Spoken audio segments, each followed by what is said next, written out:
Living with IH, part whatever. I'm Marlena. So we are 4 weeks post-op and feeling decent.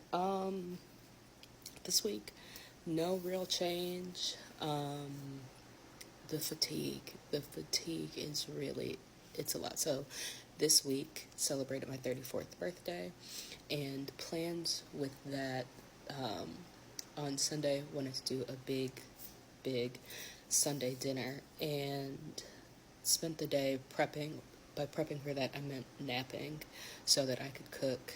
And then by the time I cooked, and it wasn't really a big dinner, I just did a pan of gluten-free, dairy-free mac and cheese and sweet potatoes, and then some green beans, and the ribs were already done for me and my husband, just because that's what I wanted to do. And then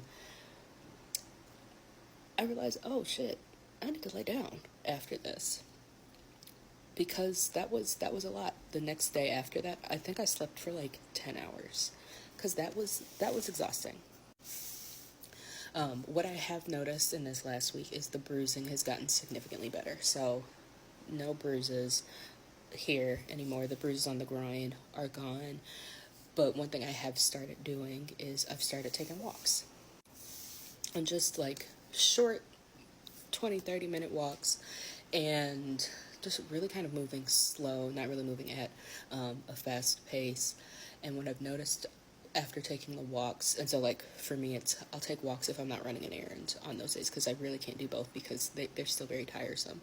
And so on days after I take walks, I will elevate my leg and I will ice my groin where that incision is, because it just feels tight and tired. And that was something that I also noticed after the cerebral angiogram. And so I read in one of the Facebook groups a while ago about how icing helps, and it does.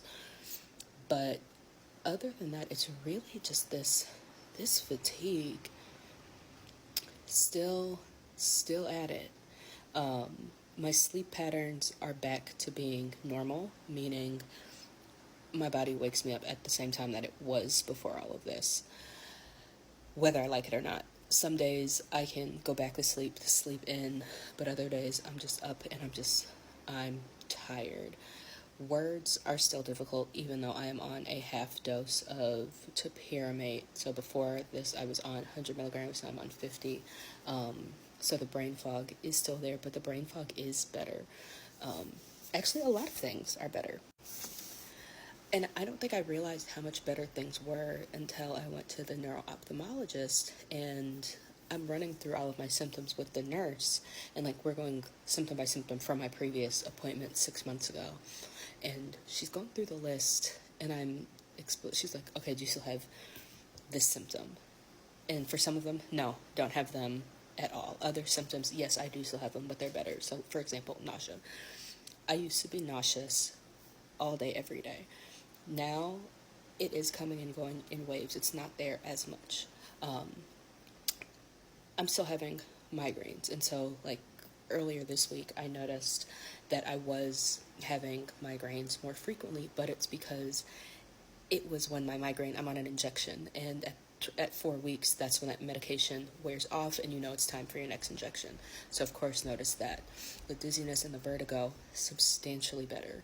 I am still having low-grade pressure headaches, but they are so low, like the pain, on the pain scale 1 to 3. So significantly better. And most days I'm sitting at a 1 or a 2. I'm not taking Tylenol and ibuprofen throughout the day anymore. Sometimes I take it before bed if things are really bad, because sometimes at night things will ramp up. But for the most part, because I think I took it last night, and that was my first time taking it in, I want to say 5 days. And I'm not really having any problems. So I will say that, like, at this point, I can tell there is a huge difference in my life pre-stent and post-stent. I was miserable, and I don't think yes, I was living life and I was in school and I was doing all these other things, but I don't think I realized how miserable I was until a nurse was reading out all of the symptoms, and she was just like, wow, this was a horrible way to live. Like, this was miserable. Like, she actually said that, and I was like, yeah, yeah, you're right. Um, but another thing that I think is also helping with the stent is because I do have vestibular migraines, and I'm kind of trying to keep those at bay as the stent works, because I do know that when you have a stent, you can have rebound headaches, and so I'm trying to make sure that I don't have, if not don't have, but that I kind of keep those at the weakest point, right? And so keeping like cubes of ginger, so I grind and juice ginger, apple, turmeric, cinnamon, those sorts of things, or like ginger, blueberry, lime juice. I drink that every day, if not once or twice. Also drinking and eating stuff that has anti-inflammatory properties. So just kind of really dialing in on my diet, sticking to this low sodium diet, because sodium is still one of my triggers. So things that were my triggers before are still my triggers now. And so like for the past 4 weeks, we were eating out more than normal because I was down, right? And so trying to still kind of stay on a low sodium diet, I noticed, yeah, still affected. And since it was my birthday week this week, I'm a Libra. I'm going to celebrate my birthday all month. It just is what it is. It's my birthday month. Fuck it. So I'm still celebrating. But it's like still trying to be responsible within limits and making sure that I'm not overdoing it and trying to have some sort of balance, because things can ramp up. But one thing that has been wonderful, so for my husband's birthday, we had gone to brunch at this particular restaurant. For my birthday, went to the same place. After we went to brunch for his birthday, I had to leave. Like, I left him and his friend, and just like, I gotta go home, and I slept the whole day.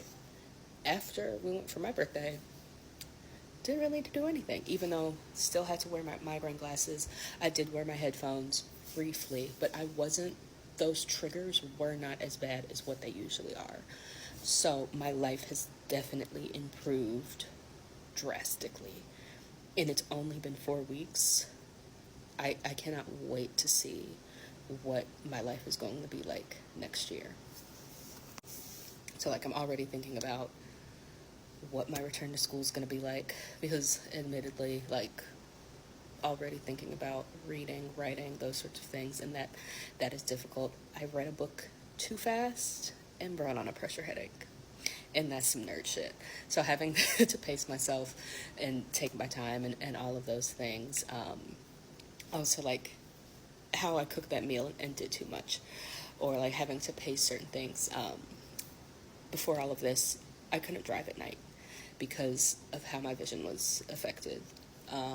I did trial out driving at night. We went to go pick up takeout, and I don't know. I don't know if it just was me or I wasn't comfortable. I think I just wasn't comfortable because I was nervous since it had been so long. So I think we're going to just slowly test out driving at night a little more day by day and just see how much better I feel, because I think it was more of anxiety versus like not being able to do it, because like I said in my last video, their ophthalmologist said my eyes are fine.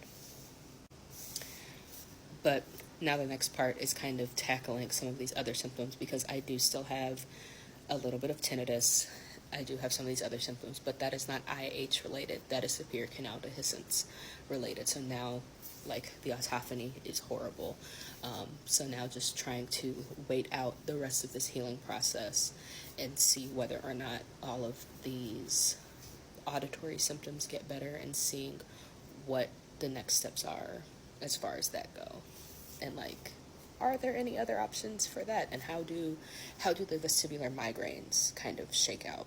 And as this thing ebbs and flows and heals, how am I going to be feeling with the scent?